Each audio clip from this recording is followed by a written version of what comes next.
Alright guys, this is Joel Pedro from Overland Kings. I'm the Chief Adventure Officer and we are happy to be with Ridebuyph today. So what we want to talk about today is basically overlanding. So how did Overland Kings start? Back in 2017, it was called road tripping. And if you combine road tripping with adventure camping, you put that together, that's overlanding.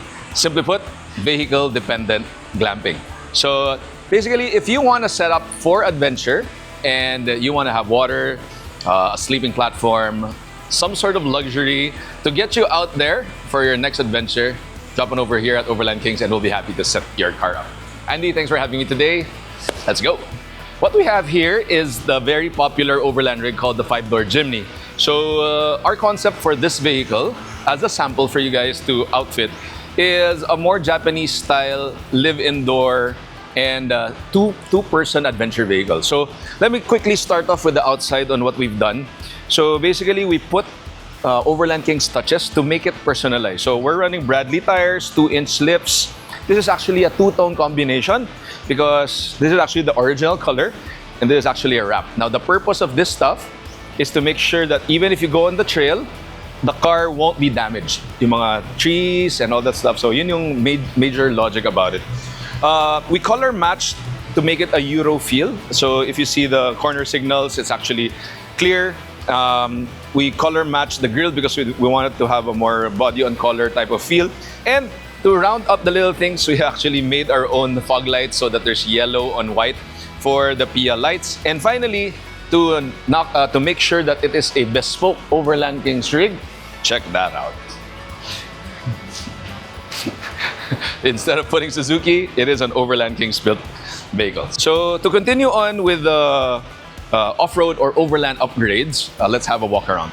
So we also included a snorkel that's built in. So that allows us to breathe better air, even on, let's say, if you're in a dusty terrain. But of course, the other part of having a snorkel is you'll be able to wade water that's deeper than the rated capacity of the vehicle. Of course, we don't want to sink the car, but basically, as long as this thing's breathing, your car's moving. Up top is where the overland upgrades comes in. We have mounted a front runner roof rack. It's called the slimline rack. It's aluminum, so it does not rust. And it's important when you're running roof racks is to check the load rating of the racks and the vehicle so that you're not overloading your car. Up top is we put a mammoth slim shell roof tent, which is also aluminum. And again, load rating, less than 75 kilograms. Therefore, perfectly fitted for this type of vehicle. In the side is a GME antenna. We use this, used properly, okay? We use this for comms, especially in the mountains, if there's no signal, to be able to communicate within two vehicles or the rest of the convoy if we're going on an adventure. But what sets Overland Kings apart is not just the bolt-on accessories, but the custom accessories or the interior of the vehicle. What we've done here is we took out the second row of the 5-door Jimny to make it a two-person Jimny. And we put on these tatami seats so that you could actually lie down in the back if you're actually going out by yourself instead of just chilling outside, and turn on the aircon, and of course, some Japanese touches from Gordon Miller to give privacy if you're on the inside of the vehicle. Let's move on to the back. Finally, to cap things off, we incorporated some interesting stuff like a drop-down table that's mounted to the rear of the vehicle. We have a Jimny shelf, and then just little things to add up to make it more comfortable, especially the lighting that's on the left and on the right, that you could plug into any of your portable power, or if you have an onboard power like a dual battery system, you'll be able to use that as so. The TV is optional. It is actually a pack-down type of suitcase from LG. But these are just little ideas for you to have so that if you're inspired to build an overland vehicle, whether it's your normal car, a Jimny, a Hilux, or any SUV or pickup, we'll be happy to be able to rig that up for you. So that's a quick walk around of this Jimny 5-door from Overland Kings.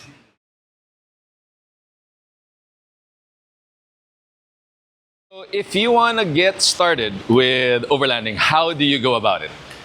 First, ask a few questions. Number one, how many people you want to go out with? Because the number of people will determine what type of setup would work for you.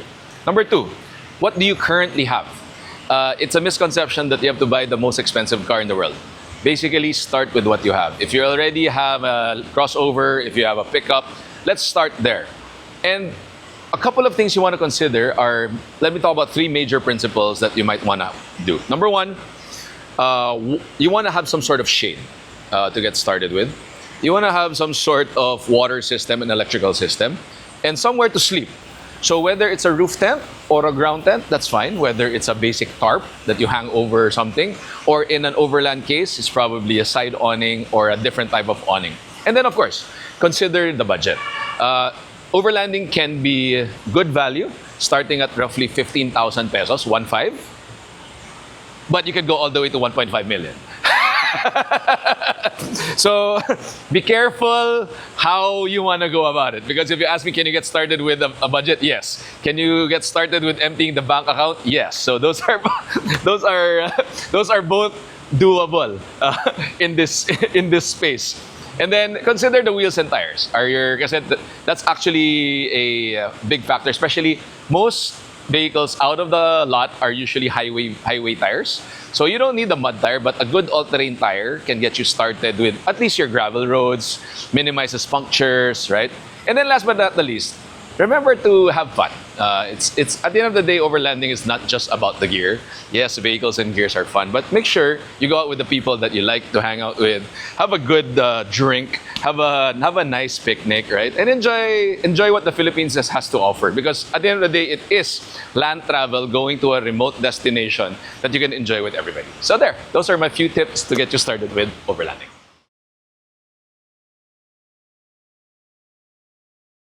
If you ask me, just buy a trailer.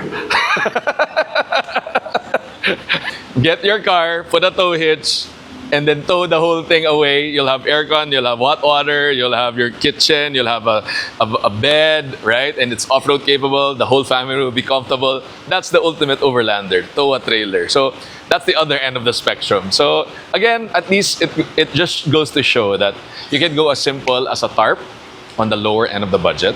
And you can go as crazy as all of the upgrades all the brands you can think of, full ARB build, full JAOS build, then that would be where your blank check goes to.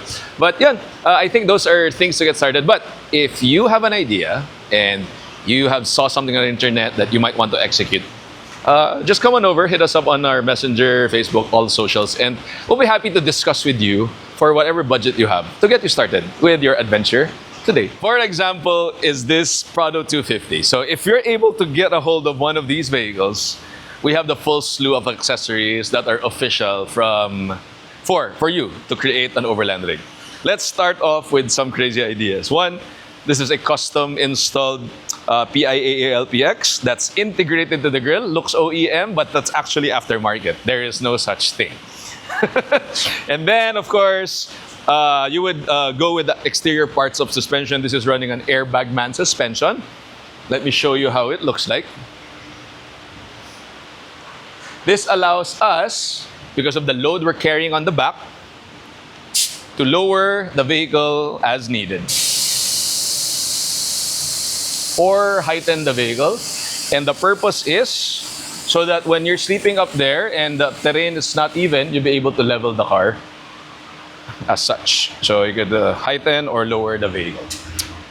The wheels and tires is, of course, a custom offset from Method Race wheels in bronze finish, mounted with General tires, which is actually the tire of our idols. It's called a channel called Expedition Overland. If you have 1 week to waste on YouTube, that's the channel you gotta watch. But it's a good inspiration for building overland rigs, and that's also our inspiration. To wrap up the outside, this is a country club overlander. So we had golf and overland in mind. So this is like the ultimate luxury overlander. So we had the Masters as an idea, and let me show you how we executed that through these little things. If you look at the rear of this vehicle, that's why we have a golf club. It was designed to fit 2 golf clubs and all its accessories. Golf shoes, caps, and you still have your overland gear. This 15-inch My Cool Man fridge is designed for you to take down and put straight to your golf cart. And if you look at the inside of this, you will be able to have your golf balls, tees, markers, and something to cap off the day. After a long day in the golf course, right? So little things like that. Of course, these are all bespoke, custom finished by NIF Interiors. That's why it's a leather on suede. Everything is done by Overland Kings. You have a custom shelf with lighting. We're still running a dual battery system in the back, so you can still run everything properly. Last but not the least, up top, we're running a Prado 250 specific rack with the thinnest tent in the market, which is called the Helvetica SL09. It's only 3 inches thick. The reason we put that, again, it's a country club overlander. So if you need to go to your nearest Rockwell Mall, Shangri-La, Greenbelt, pasok tayo sa clearance. So that's what I mean when we say, when we build vehicles, it has to be the spec of what's the intended purpose. And for this particular car, we use this for both city errands and city grocery getting, adventuring, and the golf course. Are there compromises? There will be. A thinner tent will be less comfortable than our full-size tent because it's a thinner mattress, right? It may not be as capable in terms of off-roading because we didn't put a high lift, but it is a very drivable car. And for the weekend camper, just to head up to Tanay or to Caliraya, this will perfectly do the job. So that's the Prado 250 Country Club Overlander. Oh, did I mention that this car has a unique piece to cap off the whole build? Let's show you. It won't be luxury without bespoke items. The last thing I want to show you is this. This is a commissioned art from 13 Lucky Monkey. It's actually, it says Overland Kings Country Club with our own design and our little logo in there, made in brass plate. One of one just for this vehicle. So that's it. That's the Prado 250 of Overland Kings. Thanks, guys.